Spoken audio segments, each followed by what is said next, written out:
എന്റെ കാലങ്ങൾ പൊട്ടോടെ പെണ്ണെ കൈ അരിഞ്ഞ് ഞാൻ പട്ടിക്കിട്ട് കൊടുക്കും. എന്റെ കാലത്തിന്റെ അടുത്ത് വരാൻ നിനക്കൊന്നും പറ്റില്ല. Get out house. എൻ്റെ കാലിലെങ്ങാനും തൊട്ടാണ്ടല്ലോ കാലമാരി താഴെ അടിക്കും. ദിയാകൃഷ്ണ ആ പെൺകുട്ടികളോട് പറയുന്നതാണ്, അവിടെ നിൽക്കുന്നവളുമാരോട് പറഞ്ഞ ഒരു വോയിസ് ക്ലിപ്പാണ്. അപ്പോൾ ഇതിൽ കുറച്ച് കാര്യം ഞാൻ കഴിഞ്ഞ ദിവസം പറഞ്ഞിട്ടുണ്ട്, കുറച്ച് വോയിസ് ക്ലിപ്പും കാര്യങ്ങളൊക്കെ ആഡ് ചെയ്യാനുണ്ട്. അപ്പോൾ ഈ വോയിസ് ഞാൻ ആഡ് ചെയ്യുന്ന വീഡിയോ പൂർണ്ണമായിട്ട് കാണുക, എല്ലാവർക്കും ഷെയർ ചെയ്യുക, സബ്സ്ക്രൈബ് ചെയ്യുക, ഫോളോ ചെയ്യുക, പൂർണ്ണമായി ഷെയർ ചെയ്യുക. കാര്യം എന്ന് പറഞ്ഞു കഴിഞ്ഞാൽ നമുക്ക് പറ്റുന്ന ചതികൾ, നമ്മൾ വിശ്വസിക്കുന്നതിൽ കിട്ടുന്ന 8 പണികൾ ആണ് എനിക്ക് പറയാനുള്ളത്.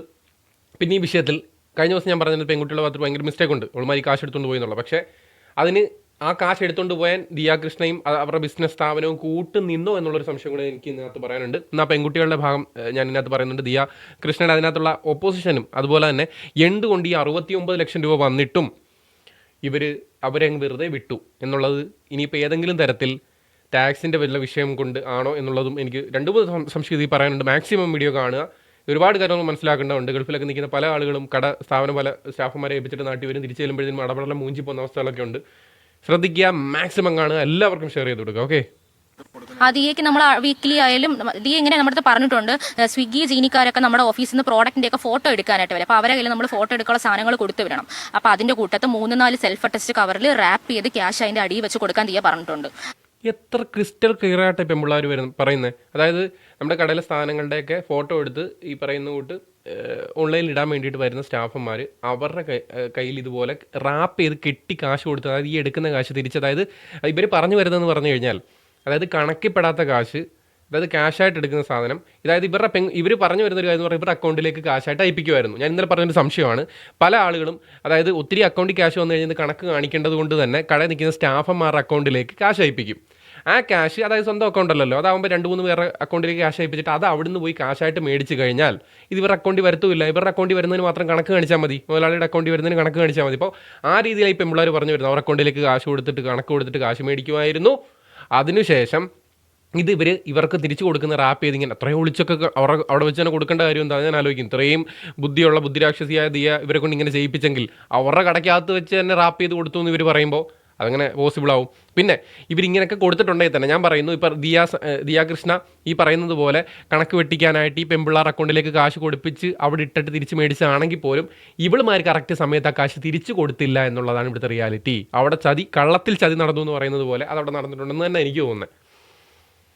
ദിയയ്ക്ക് സ്വിഗ്ഗി ജീനിയിൽ അകത്ത് വെച്ച് കൊടുക്കാൻ ജ്വല്ലറിയുടെ കൂടെ ദിയയ്ക്ക് ആ ക്യാഷ് എടുക്കാനായിട്ട് അങ്ങനെ കൊടുക്കാൻ പറഞ്ഞിട്ടുണ്ട് ദിയ. ആ അടിപൊളി. അവരുടെ കടയ്ക്കകത്ത് വെച്ച് തന്നെ കാശ് കൊടുക്കാനായിട്ട് പറഞ്ഞിട്ടുണ്ടെന്നാണ് പറയുന്നത്.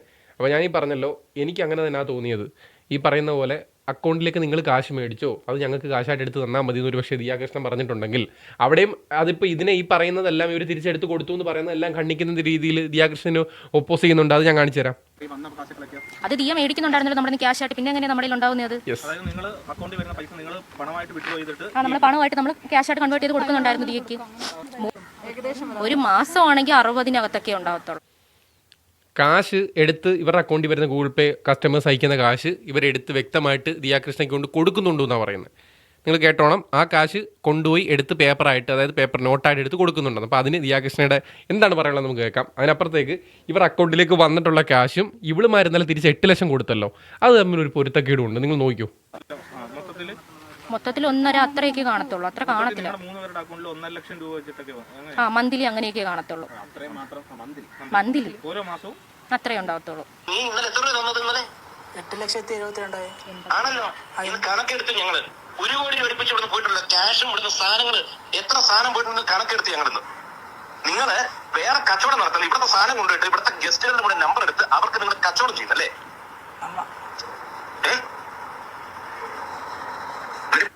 ഇത് വന്നിട്ട് നമ്മൾ അവിടെ വക്കീലിന്റെ അടുത്ത് ഇരുന്നപ്പോൾ നമ്മൾ ക്യാഷ് തന്നതിന് എന്തെങ്കിലും ഒരു ആ 1 കോടി രൂപയ്ക്ക് എടുത്ത് പോയിട്ടുണ്ടെന്ന് പറഞ്ഞിട്ട് കൃഷ്ണകുമാർ സംസാരിക്കുന്ന വോയിസ് കേട്ടല്ലോ. ഞാൻ പറയുന്നത് ഇവളുമാരെല്ലാം കൂടെ പറഞ്ഞ 60,000 ഒക്കെ വന്നിട്ടുണ്ടാവും. 3 പേർ അക്കൗണ്ടുകളിലും കൂടെ 1.5 ലക്ഷം വന്നിട്ടുണ്ടെന്ന്. അപ്പോൾ അങ്ങനെ കൂട്ടിയാൽ തന്നെ 5 മാസം എത്ര രൂപ ആവും? ഏകദേശം 7.5 ലക്ഷം രൂപ, 8 ലക്ഷം രൂപയ്ക്ക് അകത്തേ വന്നിട്ടുള്ളൂ. 7 ലക്ഷം രൂപ സംതിങ് വന്നിട്ടുണ്ട്. അപ്പോൾ ഇവളുമാരെന്തിനാണ് പിന്നെ ചോദിച്ച ഉടനെ 8,22,000 കൊണ്ട് കൊടുത്തത്? അക്കൗണ്ടിൽ വന്നതിനെക്കാട്ടി കൂടുതൽ. അപ്പോൾ ഇവളുമാരുടെ അക്കൗണ്ടിൽ കാശ് വന്നു എന്നുള്ളത് അത് റിയാലിറ്റിയാണ്.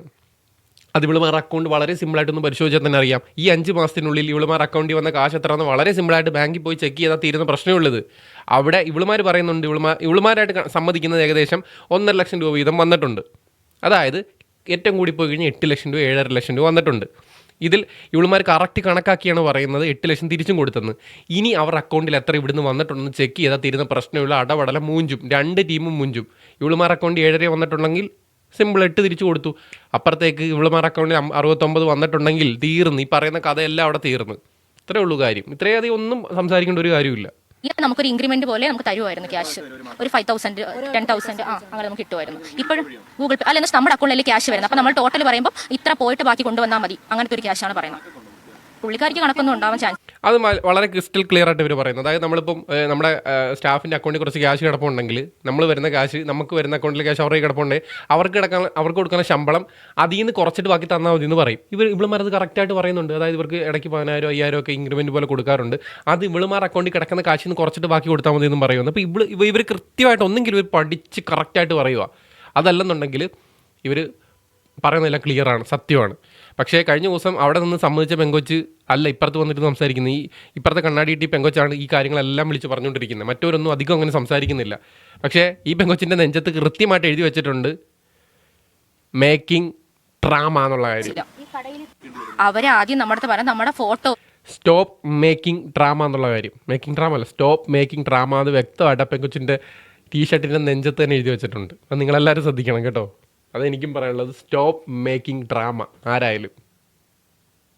അവരാദ്യം നമ്മുടെ പറഞ്ഞ നമ്മുടെ ഫോട്ടോസ്, കാരണം അവരിപ്പോൾ ഒരു സ്റ്റാറ്റസ് അന്ന് ഇട്ടിരുന്ന് കസ്റ്റമേഴ്സ് നമ്മളെ സ്റ്റാഫ് സ്കാം ചെയ്തിട്ടുണ്ട്, സ്റ്റാഫിന്റെ അക്കൗണ്ടിൽ ആരൊക്കെയാണ് പേയ്മെന്റ് ചെയ്തത് അവരൊക്കെ നമുക്ക് സ്ക്രീൻഷോട്ട് അയക്കാൻ വേണ്ടി അവർ അയച്ചിട്ടുണ്ടായിരുന്നു. അപ്പോൾ സ്റ്റാഫിന്റെ അക്കൗണ്ടിലാണല്ലോ കൂടുതലും പേയ്മെന്റ് അവിടെ വന്നത്. ഇപ്പോൾ ആ സ്ക്രീൻഷോട്ടാണ് ഇപ്പോൾ ആരായാലും നമ്മുടെ ചോദിക്കും നിങ്ങൾ ക്യാഷ് ആയിട്ട് കൊടുത്തതിന് തെളിവ് എന്താണെന്ന്. അപ്പോൾ ഞങ്ങളുടെ ഗൂഗിൾ പേയിൽ വന്നതിന് മാത്രമല്ലേ തെളിവുള്ളൂ. അപ്പോൾ ദിയേനെ ഞങ്ങൾ പേടിച്ചു. ഞങ്ങൾ ആ ഓരോ ടൈമായിട്ട് ഇങ്ങനെ സ്റ്റോറി ഇട്ടുകൊണ്ടിരിക്കുമായിരുന്നു ദിയ ഇൻസ്റ്റാഗ്രാമിൽ യൂട്യൂബിലായിട്ട്. ഞാൻ ആലോചിക്കുക, അതായത് ഇവർ ഒരു സ്റ്റോറി ഇട്ടിട്ടുണ്ടായിരുന്നു ഞങ്ങളുടെ അക്കൗണ്ടിൽ നിന്ന് ക്യാഷ് പോയിട്ടുള്ള, അല്ലെങ്കിൽ ഞങ്ങൾക്ക് അല്ലാതെ വേറെ ആർക്കെങ്കിലും അയച്ചു കൊടുത്തിട്ടുണ്ട്. ദിയ കൃഷ്ണ ഇട്ടിട്ടുണ്ടായിരുന്നു, അയച്ചു കൊടുത്തിട്ടുണ്ടെങ്കിൽ നിങ്ങൾ എന്നെ ബന്ധപ്പെടണം. അത് പേടിച്ച് ഉടനെ ഇവരുടെ അത്രയ്ക്ക് ഇതുള്ളവരാണെങ്കിൽ ഇവരൊന്നും എടുത്തിട്ടില്ല, കട്ടിട്ടില്ലെങ്കിൽ ഇവർ സത്യം തുറന്നു പറഞ്ഞാൽ പോരെ, അല്ലെങ്കിൽ പോലീസ് പരാതി കൊടുത്താൽ പോരെ. അവിടെ എല്ലാം ദുരൂഹതയാണ്. അങ്ങനെ പരാതി കൊടുക്കാൻ പറ്റത്തില്ല.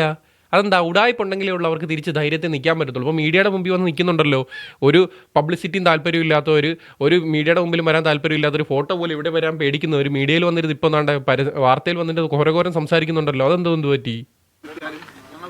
അത് ദിയ പറയാൻ പറഞ്ഞിട്ടാണ് ഞങ്ങളും ദിയ പറയാൻ പറഞ്ഞിട്ടാണ് 2,000 രൂപ മേടിച്ചത്. അതിനകത്ത് കേൾക്കാം 2,000 രൂപ വീതിച്ചെടുത്തെന്ന് പറയുന്നുണ്ട്. അത് ദിയ പറയാൻ പറഞ്ഞിട്ടാണ്. നമ്മളവിടെ വ്യക്തമായിട്ട് കേൾക്കുന്നുണ്ട്. ഇവർ ചോദ്യം ചോദിച്ചാൽ വീട്ടിനകത്ത് വെച്ച് ചിലപ്പോൾ ഒരുപക്ഷെ ഇവരെ പിടിച്ചുകൊണ്ട് പോയിട്ട് ചോദ്യം ചെയ്ത് തന്നെ ആയിരിക്കാം. കാരണം കാശ് പോയത് അവരുടെ അല്ലയോ. ഞാൻ പറഞ്ഞത്, ഞാൻ ഇന്നലെ പറഞ്ഞൊരു കാര്യമുണ്ട്. ചോദ്യം ചോദിക്കുമ്പോഴേ ഇങ്ങനെ മുളക് ഇങ്ങനെ തേച്ചിട്ട് ഉപ്പിട്ട ചൂടുവെള്ളത്തിലിരുത്തണം. അപ്പോൾ പറയേണ്ടതൊക്കെ നല്ലോണം പറയും. നമ്മൾ വലിയ സ്നേഹത്തെയും വാത്സല്യത്തെയൊക്കെ ചിലർ സ്റ്റാഫായിട്ടൊക്കെ നിയമിക്കും, എല്ലാം കൊടുക്കും. പക്ഷേ പട്ടി തിരിച്ച് വാലാട്ടുന്ന സ്നേഹം പോലെ ഈ വലകളൊന്നും തിരിച്ച് കാണിക്കത്തില്ല. ഒരുപാട് സംഭവങ്ങൾ നമുക്ക് മുന്നിലുണ്ടല്ലോ.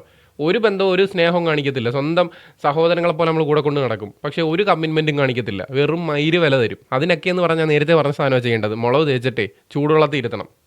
നമ്മുടെ വീട്ടുകാരെയും എല്ലാവരെയും വലിച്ചേർക്കുകയും പിന്നെ നമ്മളെ പറ്റി ഇവർ ആ ജാതിയിലുള്ളവരാണ്, അതുകൊണ്ടാണ് ഇവർക്ക് ഇങ്ങനെ പറ്റുന്നത്, ഇവർ സ്റ്റാൻഡേർഡ് ഇല്ലാത്തവരാണ്, ഇവർ നമ്മളെ പോലെയല്ല, ഇവരെ കൾച്ചർ വേറെയാണ്, അങ്ങനെയൊക്കെ പറഞ്ഞാൽ നമ്മളെ കസ്റ്റമേഴ്സിൻ്റെ അടുത്ത് അധിക്ഷേപിക്കുന്നതിൻ്റെ റെക്കോർഡ്സ് ഞങ്ങൾക്ക് കിട്ടിയിട്ടുണ്ട്. അപ്പോൾ അതൊക്കെ കാരണമാണ് ഞങ്ങൾ ഇഷ്യൂ ആയി തുടങ്ങിയത്. അതൊക്കെ കാരണം ഇഷ്യൂ ആയി തുടങ്ങി. അതുകൊണ്ട് ഞങ്ങൾ തിരിച്ച് പണിയാവുന്ന പ്ലാൻ ചെയ്ത് അങ്ങനെ ഇരിക്കുന്നു. അങ്ങനെയാണെങ്കിലോ, അതായത് ഇവരെ പറ്റിയിട്ട് അധിക്ഷേപവും ജാതി അധിക്ഷേപവും പറയുന്നത്. അപ്പോൾ ആ ജോലിക്കെടുത്തപ്പോൾ ഈ ജാതിയൊന്നും ദിയ കൃഷ്ണൻ നോക്കിയില്ലെന്നാണ് ഇവർ പറയുന്നത്. അതിൻ്റെ പേരിൽ ഇവർക്ക് എന്തായാലും കലിപ്പുണ്ടപ്പോൾ മനസ്സിലായല്ലോ. ഇവരെ ജാതി പറയുന്നു, പല വോയിസുകളിൽ നിന്ന് ഇവരത് കേട്ടപ്പോൾ ഇവർക്ക് ദേഷ്യമുണ്ട്, അത് ഉറപ്പാണ്. അപ്പോൾ കലിപ്പുണ്ട്. അതിപ്പോൾ സ്വന്തമായിട്ട് ഇവർ വേറെ QR വെച്ച് അടിച്ചെടുത്തതാണോ, അതല്ല ദിയാകൃഷ്ണ തന്നെ ആ കാശെല്ലാം നിങ്ങളുടെ അക്കൗണ്ടിൽ മേടിച്ചോ തിരിച്ചിങ്ങ് തന്നാൽ മതി എന്ന് പറഞ്ഞിട്ട് അത് മുക്കിയതാണോ എന്നുള്ളത് മാത്രം പറഞ്ഞാൽ മതി. ഇതിൽ കലിപ്പ് നടന്നിട്ടുണ്ട്, ചതി നടന്നിട്ടുണ്ടെന്നുള്ളത് അത്യാവശ്യം ക്ലിയറാണ്. ഇനി ദിയാകൃഷ്ണ പറയുന്നത് കേൾക്കാം. അവർ വ്യക്തമായി ക്രിസ്റ്റൽ ക്ലിയർ ആയിട്ട് അവരുടെ കാര്യങ്ങൾ വ്യക്തമായിട്ട് പറയുന്നുണ്ട്. സത്യം പറയാമല്ലോ, അവരൊരു സ്ട്രോങ് ലേഡി തന്നെ, ഒരു സംശയമില്ല കാര്യത്തിൽ. നോക്കൂ, അവർ ഈ പറഞ്ഞതെല്ലാം എല്ലാവരും കേട്ടത് തന്നെയാണ്. തെളിവ് പ്രൊഡ്യൂസ് ചെയ്തിട്ട് അവർ ഈ പറഞ്ഞത് പറയട്ടെ. ടാക്സ് വെട്ടിക്കാൻ ഞാൻ അവരോട് പൈസ കൊണ്ടുവരാൻ പറഞ്ഞു, എന്തെങ്കിലും ഒരു വാട്സാപ്പ് ചാറ്റോ ഒരു വോയിസ് നോട്ടോ, അല്ലെങ്കിൽ അവർ സൈബറിൽ കേസ് കൊടുത്തു കഴിഞ്ഞാൽ നമ്മൾ തമ്മിലുള്ള കോൾസ് കിട്ടുമല്ലോ, ടാപ്പ് ചെയ്യാൻ പറ്റുമല്ലോ. നമ്മൾ തമ്മിലുള്ള സംസാരിച്ചിട്ടുള്ളതല്ല ഏതെങ്കിലും ഒന്നിലെങ്കിലും ഇന്ന് നിങ്ങൾ നിങ്ങളുടെ തന്നെ പൈസ മേടിച്ചോ, എനിക്ക് വേണ്ട എന്ന് ഞാൻ പറഞ്ഞിട്ടുണ്ടെങ്കിൽ അത് കൊണ്ടുവരാൻ പറയട്ടെ. പിന്നെ അത് വളരെ കറക്റ്റാണ്. ഞാൻ നേരത്തെ പറഞ്ഞതുപോലെ ഞാൻ ആദ്യമേ പറഞ്ഞൊരു സംശയമുണ്ട്. അതായത് ക്യാഷ് ഈ പറയുന്ന സ്റ്റാഫുമാർ തന്നെ മേടിച്ചോ, എന്നിട്ട് നിങ്ങൾ പിന്നെ തന്നാൽ മതി എന്ന് ചിലപ്പം ഈ പറയുന്ന മുതലാളി പറഞ്ഞിട്ടുണ്ടോ, ദിയാകൃഷ്ണൻ പറഞ്ഞിട്ടുണ്ടോ എന്ന് എനിക്ക് സംശയം ഉണ്ടായിരുന്നു. കാര്യം ചിലപ്പോൾ അങ്ങനെ പറയുന്നുണ്ട് പലരും, കാരണം അക്കൗണ്ടിൽ കൂടുതൽ ക്യാഷ് വന്ന് കണക്ക് കാണിക്കണമല്ലോ. ഇവർ പറയുന്നത് അങ്ങനെ പറഞ്ഞിട്ടൊരു സാധനമേ ഇല്ലെന്ന്. മാത്രമല്ല അങ്ങനെയാണെങ്കിൽ തിരിച്ച് വൈകിട്ട് കാശ് എടുത്തുകൊണ്ട് കൊടുക്കണമല്ലോ എന്ന്. അങ്ങനെയും കാശ് കൊടുത്തിട്ടില്ല എന്ന്. പക്ഷേ മറ്റേ പെമ്പിള്ളാർ പറയുന്നുണ്ട് വീട്ടിൽ വെച്ചിട്ട് റാപ്പ് ചെയ്തിട്ട് ഈ പറയുന്ന സ്വിഗ്ഗിക്കാരുടെ അവരുടെ കൂടെ ക്യാഷ് കയറ്റി വിടുമായിരുന്നു എന്ന്. അപ്പോഴും ആലോചിക്കണം, ഇവർ പോയി ഈ പറയുന്നുണ്ട് സ്റ്റേറ്റ്മെൻറ്റ് വഴി ഈ പറയുന്നുണ്ട് റിട്ടേൺ എടുത്തിട്ടുണ്ടെങ്കിൽ അതിന് തെളിവ് കാണും. ഉറപ്പായിട്ട് സ്റ്റേറ്റ്മെൻറ്റ് എടുത്താൽ മതി. അതുമല്ല അവളുമാർ പറയുന്ന കണക്ക് വെച്ച് 7.5 ലക്ഷം രൂപ 8 ലക്ഷം രൂപ വന്നിട്ടുള്ളൂ. ആ കാശ് അല്ലാതെ 69 ഉണ്ടെങ്കിൽ അവളുമാരെ സിമ്പിളായിട്ട് വെക്കാമല്ലോ. അതിപ്പം ഗൂഗിൾ പേ വഴിയുള്ളതാണെങ്കിൽ ഇത് ഗൂഗിൾ പ്ലേ വഴിയുള്ളതാണെങ്കിൽ പേ വഴിയുള്ളതാണെങ്കിൽ സിമ്പിളായിട്ട് കിട്ടും. അതിനപ്പുറത്തേക്ക് കാശായിട്ട് മേടിച്ചാണെങ്കിൽ വലിയ ബുദ്ധിമുട്ട്. പക്ഷേ ഇവരെല്ലാം പറയുന്നുണ്ട് കാശായിട്ട് അധികം വരാറില്ല, എല്ലാം ഗൂഗിൾ പേ ആണ്. എല്ലാ ദിവസവും വൈകുന്നേരം അവർ എനിക്ക് ക്യാഷ് എടുത്ത് തരുന്നുണ്ടായിരുന്നു പറഞ്ഞു. അതും വിഡ്രോ ചെയ്ത് എടുത്ത് തരുന്നു എന്നാണ് പറഞ്ഞത്. അതായത് ഗൂഗിൾ പേയും അല്ല. അപ്പൊ വിഡ്രോ ചെയ്ത് എടുത്തെങ്കിൽ അത് വിഡ്രോ ചെയ്യുന്നതിന്റെ തെളിവ് അവരുടെ സ്റ്റേറ്റ്മെന്റിൽ വേണം. അറ്റ്ലീസ്റ്റ് അത് നമ്മൾ ആരും മന്ദബുദ്ധികളല്ല, അല്ലെ കോമൺ സെൻസ് ഉണ്ട്. ആ സ്റ്റേറ്റ്മെന്റ് അവരുടെ അതിൽ വ്യക്തമായ അവർ തെളിവ് കാണിക്കണം. രണ്ടാമത് ഏത് ATM നിന്ന് അവരെടുത്തു, ആ ATM-ന്റെ CCTV ഫുട്ടേജ് എല്ലാ യെസ്, മനസ്സിലായല്ലോ. അവർ വ്യക്തമായ കാര്യങ്ങൾ പറഞ്ഞിട്ടുണ്ട്. അപ്പോൾ എനിക്കിതിൽ തോന്നുന്ന കാര്യം ഞാൻ ഇതിൽ അവസാനം പറയാം. ഞാൻ നേരത്തെ പറഞ്ഞത് തന്നെ എനിക്കും തോന്നുന്നത്. അതായത് ഇവർ അങ്ങോട്ടും ഇങ്ങോട്ടും കണക്ട് ചെയ്ത് പറയുമ്പോൾ ഒരു പക്ഷേ ഗൂഗിൾ പേയിൽ നിങ്ങൾ കാശ് മേടിച്ചോ പിന്നീട് എനിക്ക് തന്നാൽ മതി എന്ന് പറഞ്ഞ് കാണും. പക്ഷേ ആ തന്നാൽ മതി എന്ന് പറഞ്ഞിട്ട് ഇവർ കാശ് കൊടുത്ത് കാണത്തില്ല. ഇതായിരിക്കും റിയാലിറ്റി. ഇവർ സത്യം തുറന്നെന്ന് പറഞ്ഞു കഴിഞ്ഞാൽ കണ്ടുപിടിക്കാൻ എളുപ്പമായിരിക്കും. കാര്യം അക്കൗണ്ട് നോക്കി കഴിയുമ്പോഴത്തേക്കും 69 അവിടെ വന്നിട്ടുണ്ടല്ലോ, അവളുമാർ പെട്ട്. അതല്ല 8 വന്നിട്ടുള്ളെങ്കിൽ ഇവർ പെടും. ഒത്തുതീർപ്പിനാണ് ഞാൻ തയ്യാറല്ല. അതുകൊണ്ടല്ലേ അവർ വന്നപ്പോൾ അവർ വന്നപ്പോൾ ഇവർ എത്ര രൂപ എടുത്തിരിക്കുന്നത് നമുക്കറിയാം. അവർ 8 ലക്ഷത്തി ചില്ലുവിനും തന്നപ്പോൾ ഞാനാണ് പറഞ്ഞത്, എടാ കിട്ടുന്ന പൈസ വാങ്ങിച്ച് നിർത്ത്. അങ്ങനെയാണ് ഇവർ എഴുതി തരുന്നത്, ഞങ്ങൾക്ക് ഇത്ര ദിവസം കൊണ്ട് ഞങ്ങൾ ഇത്ര രൂപ തരാം എന്ന് പറഞ്ഞ് ചെക്കുണ്ടോ ചെക്കില്ല എന്നാലും ഞാൻ ഇവിടെ വിടുക, പൈസ കൊണ്ട് വാ. അത് ചിലപ്പോൾ ഒരു പക്ഷേ ചിലരങ്ങനെ ചെയ്യാറുണ്ട്. ചെക്കൊന്നും മേടിക്കാറില്ല. കാര്യം എന്ന് പറഞ്ഞാൽ കാശ് എങ്ങനെയും മേടിച്ചെടുക്കുക എന്നുള്ളതാണ്. ബുദ്ധിയുള്ള ചിലരങ്ങനെ ചെയ്യും. അതായത് നമ്മൾ ഇവന്മാരെ വഴക്ക് വിട്ട് കഴിഞ്ഞാൽ കാശ് കിട്ടത്തില്ല, ഉള്ളവിടെ പോകും. അതായത് നയത്തിൽ മേടിച്ചെടുക്കാനുള്ള രീതിയിലായിരിക്കും ഇദ്ദേഹം പറഞ്ഞിട്ടുണ്ടാവുക. അതിനപ്പുറത്തേക്ക് ഇതിലെന്തെങ്കിലും ടാക്സ് ഇഷ്യൂ ഉണ്ടെങ്കിലും ഈ പറയുന്നത് പോലെ നയത്തിലെങ്കിൽ മേടിച്ചെടുക്കാൻ നോക്കും. നിങ്ങൾ തന്നിരിക്കട്ടെ, ബാക്കി പതുക്കെ കൊണ്ട് തന്നാൽ മതിയെന്ന്. നന്മയുള്ള പക്ക ക്ലിയർ ആയിട്ടുള്ള കാശാണെങ്കിൽ ഉറപ്പായിട്ടും അവിടെ നിർത്തി അത് മേടിപ്പിച്ചിട്ട് നമ്മൾ വിടത്തുള്ളൂ. അല്ലേ സത്യമല്ലേ? ഇവിടെ പോകുന്ന വീഡിയോ ഒക്കെ കിടക്കുക. ഇവർ പറയുന്നതൊക്കെ പറയാൻ വളരെ എളുപ്പമാണ്. ഇത് കോടതിയിലോട്ട് തെളിവ് കാണിക്കണം. ഇപ്പോൾ എനിക്കും പറയാനുള്ള രണ്ടുപേർക്കും പറയാനുള്ളതാണ്. കോടതിയിലെത്തുമ്പോൾ നിങ്ങൾ രണ്ടുപേരും തെളിവ് കാണിക്കേണ്ടി വരും. അതിനുള്ള കണക്ക് നിങ്ങളുടെ കയ്യിൽ ഉണ്ടെങ്കിൽ നിങ്ങൾ പക്കാ സേഫാണ്. അതിനപ്പുറത്തേക്ക് കണക്കില്ലാതാണ് പെമ്പിള്ളാർ അടിച്ചിട്ടുണ്ട്. ഈ കായങ്ങളും കൊച്ചിൻ്റെ ഒരു പരിപാടിയുണ്ട്. എനിക്കിപ്പോഴും അങ്ങനെയോട് യോജിപ്പില്ല. പലരും പൊക്കി പിടിക്കുന്ന കാണാം. ഒരാടത്തും പണക്കാരുടെ അടുത്തുനിന്ന് മോട്ടിച്ചെടുത്ത് ബാക്കിയുള്ളവർക്ക് കൊണ്ട് കൊടുക്കും. എന്തൊക്കെയായാലും കാണിക്കുന്ന മോഷണം തന്നെ. ഏറ്റവും വലിയ വിവരക്കേടാണ് കാണിക്കുന്നത്. എന്നിട്ട് എത്ര വാങ്ങ കൊടുത്തിട്ടും കാര്യമൊന്നുമില്ല. അതുപോലെ നമ്മൾ പറയും കള്ളപ്പണം അവിടെ ഇരിപ്പുണ്ട്, നമുക്കതെടുത്ത്, സിനിമയിൽ നിങ്ങൾ കണ്ടിട്ടില്ലേ, കള്ളപ്പണം ഉണ്ട് അതെടുത്തുകൊണ്ട് വന്ന് നമുക്ക് ഉപയോഗിക്കാം, അവർക്കത് കേസ് കൊടുക്കാൻ പറ്റത്തില്ല, തെളിയത്തില്ലെന്ന്.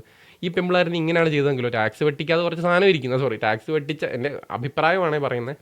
ഇത് ഞാൻ ഉറപ്പിച്ച് പറയുമല്ല, എനിക്ക് തോന്നിയ കാര്യമാണ് പറയുന്നത്. അവിടെ കുറച്ച് ടാക്സ് വെട്ടിച്ച സാധനങ്ങൾ ഇരിപ്പുണ്ട്, കാശിരിപ്പുണ്ട്. നമുക്കത് ഇച്ചിരി റിസ്ക് ആവടി. ഇതാരും പിടിക്കാനൊന്നും പോകുന്നില്ല. പിടിച്ചാലും അവർക്ക് കേസ് കൊടുക്കാൻ പറ്റത്തില്ലല്ലോ. ഇങ്ങനൊരു രീതിയിലാണ് അവളുമാർ ചെയ്തതെങ്കിലോ. പക്ഷേ അതിന് ചിലപ്പോൾ കണക്കുള്ളതുമായിരിക്കാം. അതുകൊണ്ടായിരിക്കും ഇപ്പോൾ അവളുമാർ പെടാൻ പോകുന്നത്. പുറകെ കുറച്ചുകൂടി കാണും. അങ്ങനെ പറ ഇങ്ങനെ അങ്ങനെ സംശയിക്കും ഏതാണ് പിന്നിലായിട്ടും അവർക്കുള്ള. കാരണം ആ കുട്ടികൾ എനിക്ക് ഇവരെ നേരിട്ട് അറിയാവുന്നതല്ലേ. സാധാരണ വീട്ടിലെ കുട്ടികളാണ്. ഇവരെന്നെ പറയുന്നുണ്ടല്ലോ ഇടയ്ക്ക്, ഞങ്ങൾ വക്കീലിനെ പോയി കണ്ട് വക്കീൽ പറഞ്ഞു തന്ന പ്രകാരമാണ് പറയുന്നത്. ഈ കുട്ടികളെന്നെ പറയുക, അതിന് കുഴപ്പമില്ല. ഇതൊക്കെ നമ്മളെന്ന് പറഞ്ഞു കഴിഞ്ഞാൽ നമ്മൾ വല്ലാതെ ഡൗൺ ആയി പോകും, നമ്മൾ കേസിന് വിട്ടോ ഇനിയില്ല. കാരണം വെച്ചാൽ ഞാൻ ആദ്യം പോലും കേസ് കൊടുക്കാൻ താല്പര്യമില്ലായിരുന്നു. കേസ് സ്ട്രോങ് ആയിട്ട് പോകും, തീർച്ചയായിട്ടും പോയല്ലേ പറ്റൂ. കാരണം വെച്ചാൽ നമ്മളെ പ്രതിസ്ഥാനം നിർത്തുന്നവരെ അവർ കൗണ്ടർ കൊടുത്തിട്ട് ഇനി ഞങ്ങൾക്കെതിരെ അറസ്റ്റ് വാറണ്ട് വരുന്നത്, പണം തട്ടിച്ചവർക്കെതിരെ അറസ്റ്റ് വാറണ്ട് ഇല്ല. ഇത് എന്ത് ന്യായമെന്ന് പിടികിട്ടുന്നത്? അത് വളരെ കറക്റ്റാണ്. ആദ്യം ഇവരുടെ കാശ് പോയി, ഇത് പിടിക്കപ്പെടുമെന്ന് പറഞ്ഞുകൊണ്ട് ആളുമാരും കൊണ്ട് കേസ് കൊടുക്കുന്നു. അതിലാണ് പണി കിട്ടിയത്. എന്നിട്ട് അതിനകത്ത് കുറേ ജാതി അധിക്ഷേപവും തരം താഴ്ത്തി കാണിച്ചെന്നൊക്കെ. അതായത് ഇവരെ സമൂഹത്തിൽ ഇവരെ നെഗറ്റീവ് അടിച്ച് ഈ പറയുന്ന കൃഷ്ണകുമാരൻ കുടുംബത്തിലെ ആളുകൾ എന്ത് പറയുന്നു അതേ നാണയം അവളുമാരെടുത്ത് പ്രയോഗിച്ചു. അവിടെയാണ് അവളുമാർ പെട്ടത്. സ്റ്റോപ്പ് മേക്കിംഗ് ഡ്രാമ എന്ന് നെഞ്ചത്ത് എഴുതി വെച്ചാൽ മാത്രം പോരാ, അത് നിർത്തണം കേട്ടോ. ഇനിയിപ്പോൾ ഈ ദിയാകൃഷ്ണയുടെ വോയിസ് ക്ലിപ്പ് ഉണ്ട്, ഞാൻ ഇത് അടുത്ത വീഡിയോയിലിടാം, അത് ലെങ്ത് ആവും. അത് നിങ്ങൾ ചെറിയ ഭാഗം ഒന്ന് കേട്ട് നോക്ക്. ദിയാകൃഷ്ണ സംസാരിക്കുന്നതൊക്കെ ഒന്ന് കേട്ടോ. ഉദ്ദേശിച്ച ആളല്ല സാർ. എന്താ എന്നോട് ചെയ്ത്? പിന്നെ ഈ പറഞ്ഞ കസ്റ്റമർ, ഇപ്പൊ ദിദ്യക്ക് അയച്ചിരിക്കുന്ന കസ്റ്റമർ, അവരെനിക്ക് മൊഴി തരാമെന്ന് പറഞ്ഞിട്ടുണ്ട്. കാര്യം അവരിത് എനിക്ക് തരുന്നു എന്നുള്ള വിശ്വാസത്തിലാണ് ഈ പൈസ തന്നിരിക്കുന്നത്. അവരുടെ എല്ലാ പാർസൽസും ഞാൻ അറിയാതെ ഓഫീസിൽ നിന്ന് സ്റ്റോക്ക് പോയിരിക്കുകയാണ്. തന്റെ അച്ഛൻ എടുത്ത സ്റ്റോക്കാണോ ദിവ്യ? അത് തന്റെ അച്ഛൻ മൈസൂരിൽ പോയിട്ട് ഉണ്ടാക്കിയ സ്റ്റോക്കാണോ അത്? ദിവ്യ ട്രെയിൻ കയറി മൈസൂരിൽ പോയി എടുത്ത സ്റ്റോക്കാണോ അത്? അവൾ സോറി പറയുന്നു, കാല് പിടിക്കാമെന്ന് പറയുന്നു. എടുത്തിട്ടില്ലാത്തവളുമാരെന്തിനാ എത്രയ്ക്ക് പേടിക്കുന്നേ? വായിക്കകത്ത് പഴം തിരികെ വെച്ചോണ്ട് എല്ലാം കേട്ടോണ്ട് നിൽക്കും അവളുമാർ. എന്നാൽ പിന്നെ തിരിച്ച് പറ, എടി ഞാനൊന്നും എടുത്തിട്ടില്ല നിൻ്റെത്, നീ കൊണ്ട് കേസ് കൊടുന്ന് പറയാനുള്ള ധൈര്യം കാണിക്കാത്തത് എന്താ? അവിടെയാണ്. എന്റെ കാലങ്ങൾ തൊട്ടോടടി പെണ്ണെ, കൈ അരിഞ്ഞ് ഞാൻ പട്ടിക്കിട്ട് കൊടുക്കും. എന്റെ കാലത്തിന്റെ അടുത്ത് വരാൻ നിനക്കൊന്നും പറ്റില്ല. നാറിയ കേസുകൾ, നാറിയ കേസുകൾ. ഇങ്ങനെയൊക്കെ സംസാരിക്കണം. എന്തൊക്കെയാണ് അതിൽ സംസാരിച്ച് എന്തായാലും അവൾമാർക്കുള്ള കൊടുത്തിട്ടുണ്ട്. ബാക്കിയുള്ളത് നമുക്ക് കണ്ടറിയാം. അടുത്ത വീഡിയോ ആയിട്ട് വരാം. ഇത് ഇച്ചിരി ലെങ്തായിപ്പോയി. നിങ്ങൾ മാക്സിമം ഷെയർ ചെയ്യുക. എൻ്റെ അഭിപ്രായങ്ങളാണ് പങ്കുവെച്ചത്. ഇതുപോലെ നോക്കാൻ ഏൽപ്പിച്ചിട്ട് നോക്കിയതും കൊണ്ട് അവർ പോയോ എന്നുള്ളതിൽ മാത്രമേ എനിക്ക് സംശയമുള്ളൂ ഈ കാര്യത്തിൽ. ഇല്ലെങ്കിൽ പിന്നെ ബാങ്ക് സ്റ്റേറ്റ്മെൻറ്റ് എടുത്താൽ അറിയാം ഉറപ്പായിട്ട് എട്ടി കൂടുതൽ വന്നിട്ടില്ലെങ്കിൽ അവളുമാർ രക്ഷപ്പെടും. വന്നിട്ടുണ്ടെങ്കിൽ അവളുമാർ മൂഞ്ചി. അതിൻ്റെ ചെയ്യുന്ന ഇറ്റ്സ് മെൽ ടു ഓഫ് വെട്ടിയിട്ടാലും പൊട്ടി വളയ്ക്കണം.